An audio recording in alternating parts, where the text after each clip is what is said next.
The word eigen is perhaps most usefully translated from the German as meaning characteristic. So when we talk about an eigen problem, we're talking about finding the characteristic properties of something. But characteristic of what? This module, like the previous weeks, will try and explain this concept of eigenness primarily through a geometric interpretation, which allows us to discuss images rather than immediately getting tangled up in the maths. When I first learnt this topic, not only did we start by grinding through formulae, we also spent very little time discussing what all the maths was doing. This topic is often considered by students to be quite tricky, but it's my belief that once you know how to sketch these problems, the rest is just algebra. So, as you've seen from previous weeks, it's possible to express the concept of linear transformations using matrices. These operations can include scalings, rotations, and shears. Often, when applying these transformations, we are thinking about what they might do to a specific vector. However, it can also be useful to think about what it might look like when they're applied to every vector in the space.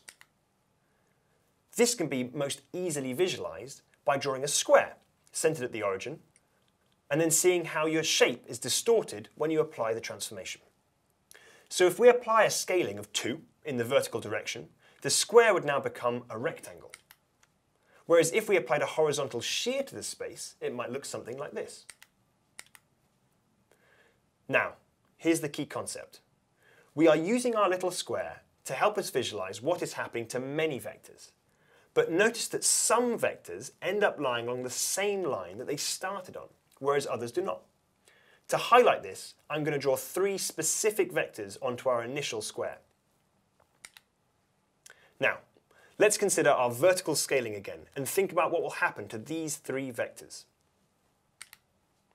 As you can see, the horizontal green vector is unchanged, pointing in the same direction and having the same length. The vertical pink vector is also still pointing in the same direction as before, but its length has doubled. Lastly, the diagonal orange vector used to be exactly 45 degrees to the axis.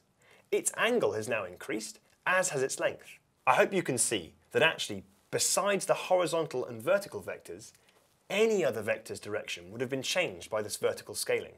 So in some sense, the horizontal and vertical vectors are special. They are characteristic of this particular transform, which is why we refer to them as eigenvectors.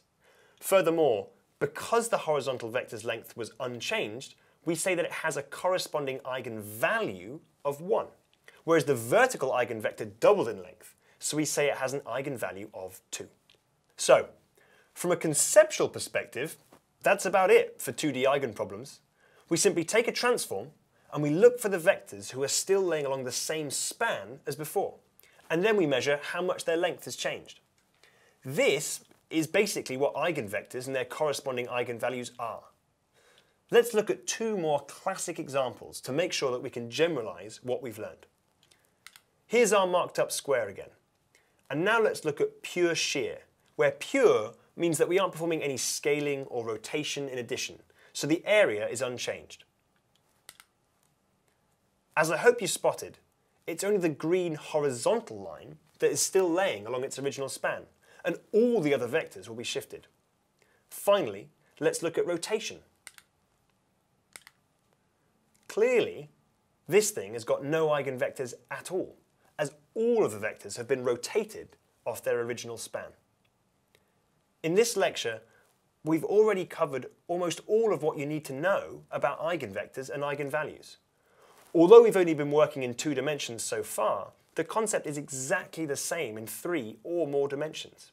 In the rest of the module, we will be having a look at some special cases, as well as discussing how to describe what we've observed in more mathematical terms.